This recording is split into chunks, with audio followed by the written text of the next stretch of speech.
Hello everybody, my name is Zanna Van Loon.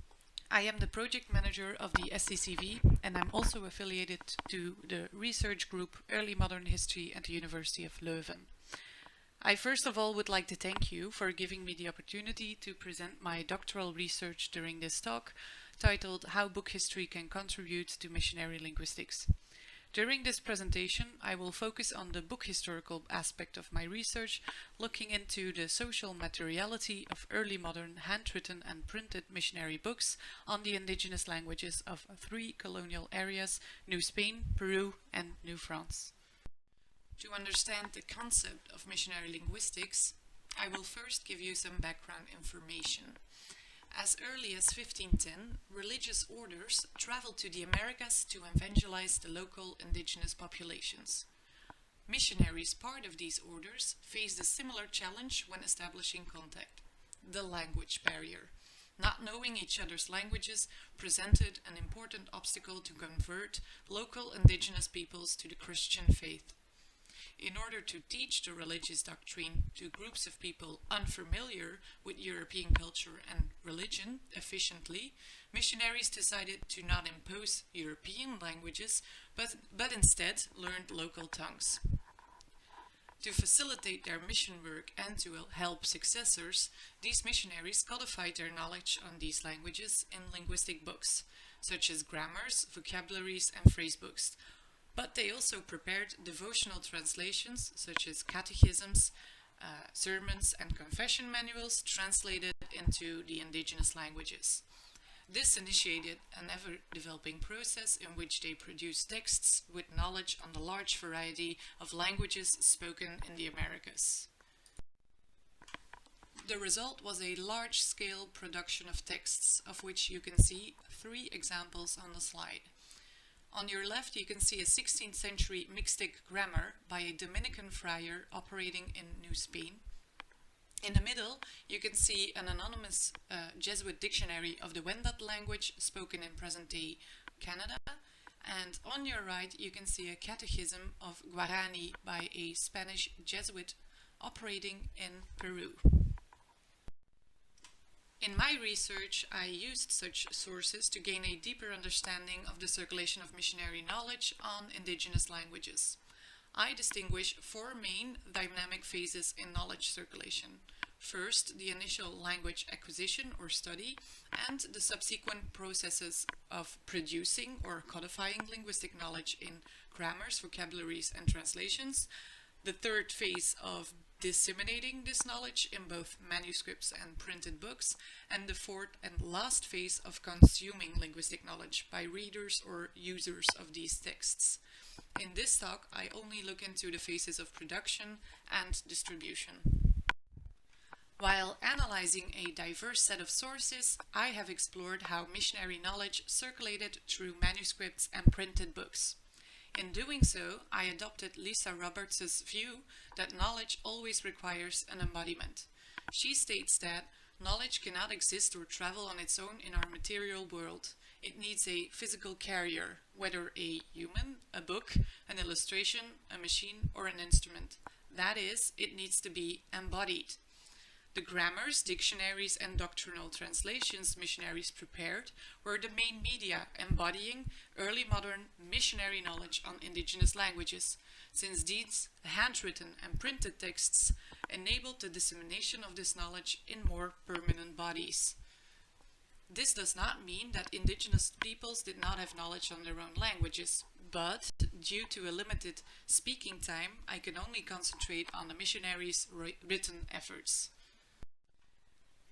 Manuscripts and printed books, as the main material carriers of missionary linguistic knowledge, may transform this knowledge during the process of writing, editing, printing, translating, revising, and reissuing.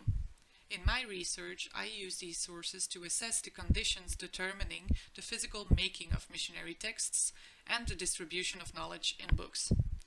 While there are many book historical methods to investigate handwritten and printed books as physical objects, I adopted the model put forward by Daniel Bellingrath and Jeroen Salman, the materiality and sociality of books which allows for a dynamic approach towards the life cycle of books as a supplement to Robert Darnton's communication circuit.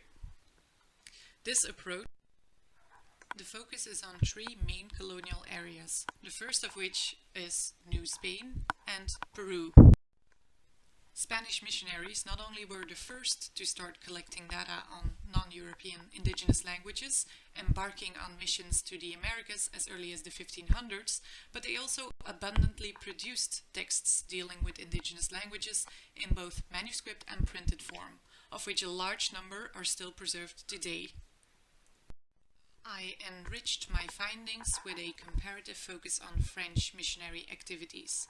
While Spanish missionaries produced these texts as early as the 1500s, missionaries working in New France only started to create such texts from the 17th century onwards, when the missions started in the French colony. Moreover, French missionaries in New France compiled the vast majority of linguistic work in manuscripts in the absence of a local printing press. Let us now head over to the material and social conditions that determined the media carrying missionary texts by first looking at printed books produced in New Spain and Peru. When studying missionary linguistics, it is important to bear in mind that the physical characteristics of printed missionary texts are not only the result of the missionaries' intellectual achievement and of course the vital information provided by native collaborators, but that the printing house also influenced the visual form and thus the content of the printed book. Whenever a missionary author delivered his final manuscript draft to the printing house, a proofreader first needed to revise the entire text before he prepared a cast-off copy to avoid errors in the printed text. He then edited the manuscript conform the in-house instructions. In preparing the draft for the typesetter, proofreaders often made changes to the layout of a text, introducing headings, punctuation, and determined the use of a specific spelling, often altering the author's original. The typesetter then set each page of the text in type, using characters for each letter, punctuation, and spaces, and alternating between different woodblock initials, fonts, and sizes to increase readability and coherence for the readers, potentially adding errors in the process. Hence, the process of printing intervened on different levels in the final presentation of a text. A first type of intervention happened during the process of preparing the manuscript for printing. In fact, typesetters and proofreaders often introduce typographical errors to the original text due to confusion of letters or because of a misreading. The first example on the slide, for instance, shows how the author of the text is spelled incorrectly. Instead of de la Annunciación, it reads Ela. Such errors may seem minor and not important, but one can assume that if typesetters regularly made such mistakes as regard to Spanish words, they most likely made similar misprints when it came to the indigenous words. A representative case in point is the second example on the use of native language catchwords at the bottom of pages intended to guarantee a correct arrangement of leaves in Antonio del Rincon's Nahuatl grammar of 1595. You can see that the catchword is spelled with I-E-U, while the actual word on the following page includes an O. A second intervention was related to changes in spelling, omissions, and word breaks. In the early modern period, languages had a far from fixed orthography. The question of who introduced a particular spelling to printed texts is worth asking, since it explores how much the author decided on orthography and to what extent the actors involved with its printing influenced spelling. The example on the slide shows different editions of Alonso de Molina's Nahuatl vocabulary and grammar, each printed at a different printing house. One can see that the Nahuatl word for tree is spelled differently in these editions. It may have been the choice of the author, but it could have also been one of the proofreaders or typesetters to introduce his own preferred spelling. Whatever the case may be, such changes for indigenous words could influence the spelling of these words. The process of printing could also determine the visual representation of the contents. In some cases, decisions regarding a particular layout had a clear impact on the readability of the printed tool. An explicit illustration is this confession guide in Chibcha. Most missionary devotional translations followed a side-by-side column structure, presenting the Spanish original on one side of the page and the indigenous translation on the other. Following the author's instructions, the printer of this work had first implemented the Spanish original in a continuous text, listed by numbers, and then added the indigenous translations, including the same Spanish titles and numbers to guide readers instead of the usual column structure. However, the typesetter used a rather large letter size in a small-sized book, with leaves measuring only 15 cm in height. This had made the reading and use of the confession guide impractical for readers, as they had to flick back and forth through the booklet to see the Spanish original. Indeed, in an extant copy held by John Carter Brown Library, a contemporary user of the missionary book heavily annotated the indigenous translation with the original Spanish sections. One of the main challenges that early modern printing houses faced was the typographical rendering of the different indigenous languages described in missionary texts in Latin script. An analysis of extant missionary material printed before 1700 reveals that printers only seldom modified characters, and just as rarely introduced new characters to represent sounds unknown to European readers, and that instead most texts comprised repurposed Latin letters, ligatures, or added diacritical marks. This missionary grammar is a good example of how printers were dependent on the types available, and often had to reach a compromise between the author's wishes and what the printing house had in stock. The Jesuit author had identified a sound in the language for a consonant resembling the Spanish hard G, for which he needed a particular representation. The author had stated that because the consonant bore resemblance to the G, no new character was invented in order to write it. Instead, he wanted to use the same letter but then adapt it with a little accent on top. He explained that it had been difficult for the printing office to do so because there were no matrices of these characters, forcing the printer to make new ones. So, in order to properly represent the consonant, the printing office had to create a new matrix for this character. Hence, it was not at all an obvious solution for printers to use characters representing unknown phonological features. Whenever a text printed before, it also seems that the printing house did not have sufficient types available of the inverted upsilon. Indeed, on the slide you can see an example of how the typesetter had combined its use with the uses of regular and mirrored wise to represent the same sound in particular words. In sum, such use of types influenced how readers interpreted the representation of the indigenous language. A final and decisive intervention occurred after the printing of a text and consisted in the altering of an entire piece of text within the same edition. Perhaps the most striking case in point is Diego de Torres Rubio's 1619 Quechua grammar printed by Francisco de Lasso. Apparently, two versions of the author's Quechua grammar existed with major differences in title pages, layout, signatures, and foliation. Extant copies also reveal differences in the use of ornaments, spelling, abbreviations, and punctuations, along with the use of different initials. What makes this case even more interesting is that a copy held by Newberry Library contains additions to the original text by hand that are processed in the second version of the printed text. This seems to indicate that a first print run had caused the 17th century Jesuit author or the workman in the printing office to consider a second print run to add these additions to the original text. Let us now step away from the printed book and address the use of the handwritten word to create missionary texts on indigenous languages. Studying missionary manuscripts can contribute to a better understanding of the contents and use of these documents. While printed texts all served similar purposes, such as enabling language study and providing the reader with translations to convey the gospel message, the production and dissemination of manuscripts functioned on different levels depending on its social function and its materiality, which demonstrates a diversity in its use.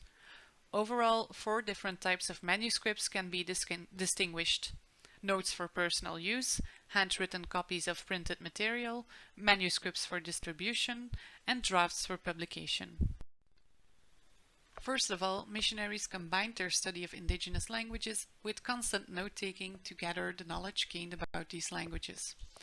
While recording linguistic knowledge, missionaries also aimed to store and organize this knowledge in personal notes, either to facilitate language learning or to create a written reference tool to have at their disposal during mission work.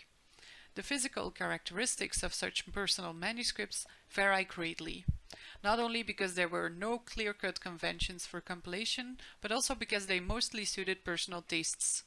Even so, some general features are shared by many of these documents. They are rather small in size, modest in scope, and written in a hurried writing, either in loose sheets of paper or in notebooks. A rare example of such loose notes are these sermons, translated in Otomi during the 17th century and consisting of one piece of paper folded once to form a booklet of 4 leaves. The pages have no references to the date of creation or its author. They lack explanatory titles, page numbering, or annotations, which indicates that these texts were not intended to serve readers other than its creator. Indeed, the document shows no sign of other uses.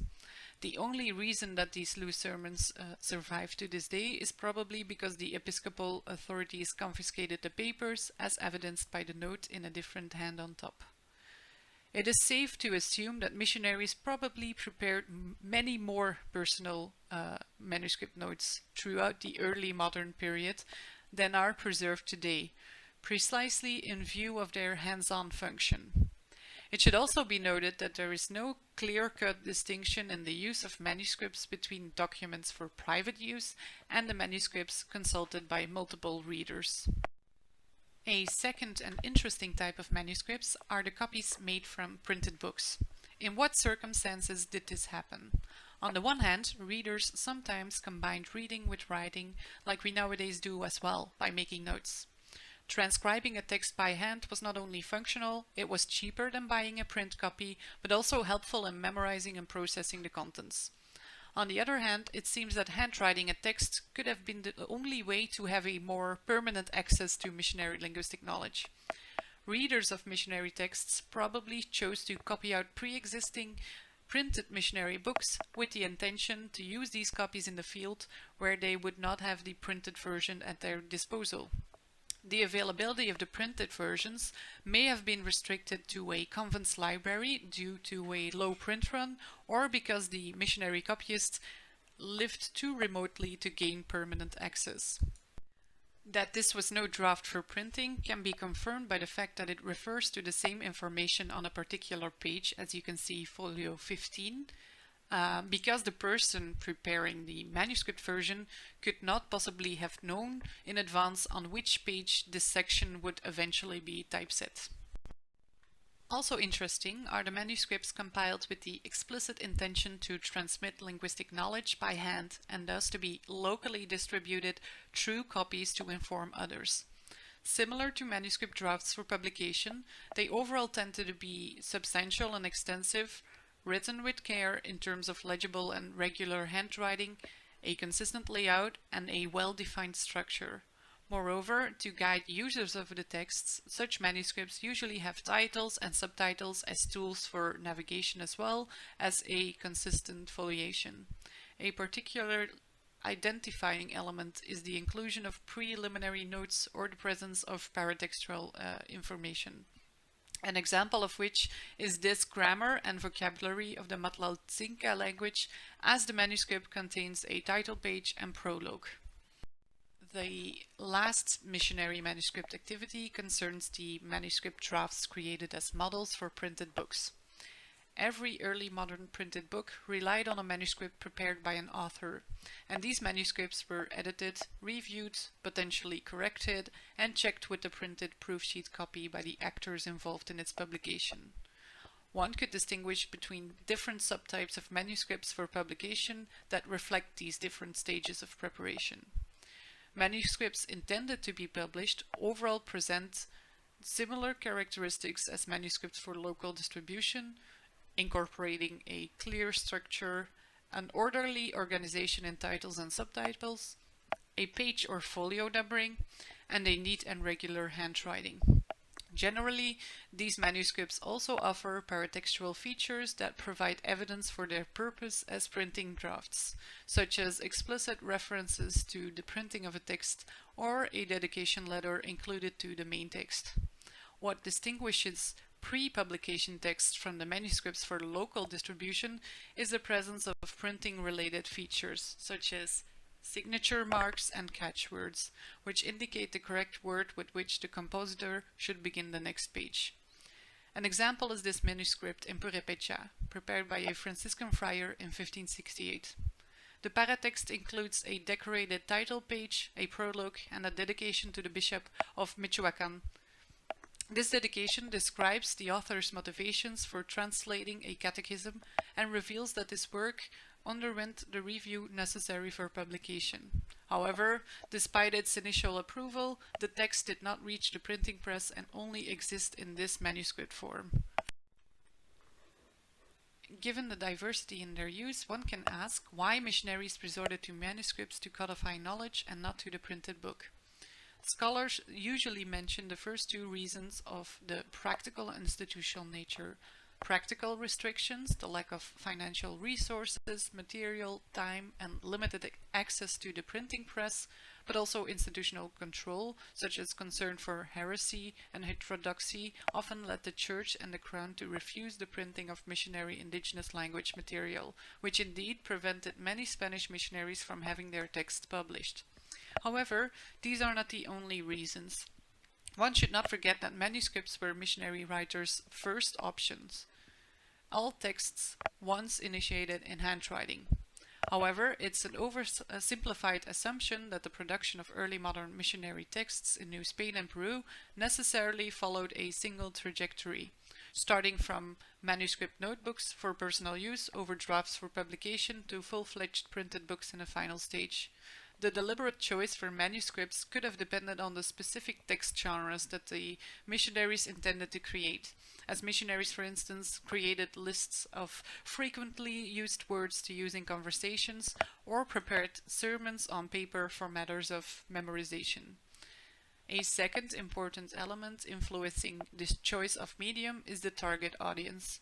For the missionaries who aimed for wider dissemination and wanted to create greater access to the text they had created, the printing press offered the perfect solution. The language of study in a missionary tool was a determining factor. There usually was a greater demand for particular missionary tools in the more widely spoken languages, which is why it was relevant to have such texts printed. The opposite was true as well, as demonstrated by this earlier mentioned grammar of Matlaltzinca. Instead of having his grammar printed, the author far too well acknowledged that manuscripts were the preferred medium to diffuse knowledge on the Matlaltzinca language.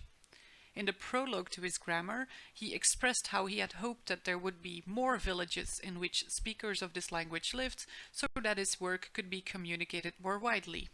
With only 2 parishes in the area, it was thus not necessary to have it printed. Closely related to this is the efficiency and flexibility of the handwritten word. When a missionary author only wanted a few copies of a text, all he needed was quills, a couple of papers, and ink, as these tools provided the immediate opportunity to see language-related knowledge in writing. Furthermore, the printing press reduced the possibility to correct, adapt, add, or supplement information, as the original text was fixed in typography. Even though proofreaders, or the author, revised and corrected the manuscript draft and proofsheet copies a number of times for potential mistakes, the final product very often still contained undetected errors, and the means to rectify such remaining errors were limited. In contrast, manuscripts permitted writers or copyists to make both small and large interventions to the text by adding notes, correcting words, or by introducing alterations to the body text during or after writing. An exemplary case is this anonymous 17th century manuscript containing a Zoque catechism and prayer book. The author of the text regularly crossed out entire sentences he probably recorded incorrectly, after which he wrote the correct phrase, as you can see on the slide. Finally, we head over to the particular vibrant manuscript culture in New France, where missionaries recorded linguistic knowledge without the availability of a nearby printing press, leading to a very specific situation involving the making of texts collectively instead of individually. Scholars studying missionary linguistic sources usually tend to name a single missionary as the author of a particular text. In the case of printed documents, this is somewhat justified, as usually one missionary claims authorship on the title page or throughout the text. Manuscripts usually do not contain such claims, and in fact, a key reason to stop viewing missionary linguistic texts as the product of an individual author is that in most cases we cannot be conclusive about the authorship of these documents. For instance, for the majority of texts produced by French missionaries in New France, our information comes solely from indirect sources, as the original texts are lost, which makes it difficult to state with certainty who had authored a particular missionary document. Moreover, in other cases, we continue to rely on earlier scholarship to attribute authorship to particular documents. A striking example is this 19th century transcription of a 17th century Wendat grammar. We know little about the circumstances in which this copy was made, but scholars continue to claim that it is supposedly based on a manuscript prepared by the Jesuit Pierre-Joseph Marie Chaumonot in 1640.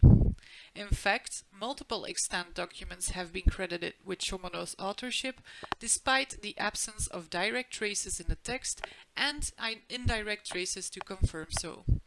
It is just as likely that someone other than Chaumonot wrote the manuscript original of this 19th century copy, or that later adaptations were made to an earlier version of this text, neither of which can be known upon examining this 19th century copy.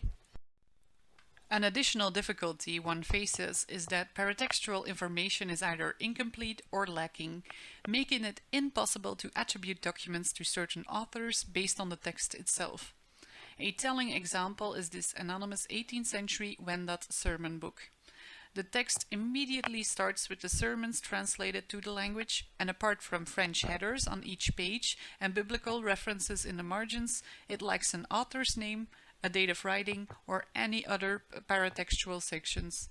This combined with the fact that it actually is a Sammelband containing multiple texts in different handwritings, such as the liturgical text you can see in the right picture, this complicates authorship.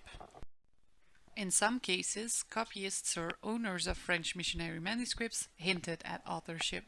This too can complicate the matter, as we cannot confirm with certainty their attributions. For example, these annotations can be found at the last page of an incomplete 17th century dictionary of French and an unspecified Iroquoian language. The dictionary lacks an author's name and a date of creation. The annotations reveal that at least 3 distinct individuals either owned or had access to the copy, because the notes are written in 3 different hands. A first note asserts that the manuscript dictionary appears to be from Monsieur Quen, which is corrected by a second hand to Belmont and repeated under the phrase. A third pen noted that the manuscript was of a Jesuit whose savage name was written accordingly. As all 3 of these missionaries were known as speakers of Iroquoian languages, we cannot attribute this work to one individual. The first note refers to the Jesuit Jean de Quen, who could have picked up Iroquoian words in the mission posts in the regions of the lower Saguenay River, through which Iroquoian communities often passed. The second note implies that the Sulpician priests François Vachon de Belmont had in fact created the text, which is plausible as well, given that he spent a great deal of years preaching to the Iroquoian community living in Ville-Marie in Montreal. The last note suggested Jesuit with a distinct Iroquoian name had composed the texts. In a manuscript nowadays held in the Musée de la Civilisation in Quebec City, the Jesuit father Jacques Bruyat, who is known to have produced dictionaries of Iroquoian languages, has been identified with this particular indigenous name. It hence could be either one of them. What further complicates the question of authorship is the different handwritings involved. The copying of earlier linguistic material clearly formed part of the missionary activities in French America. Missionaries often created manuscripts for reuse and revision. Many of the linguistic activities were pursued in the main and permanent mission stations.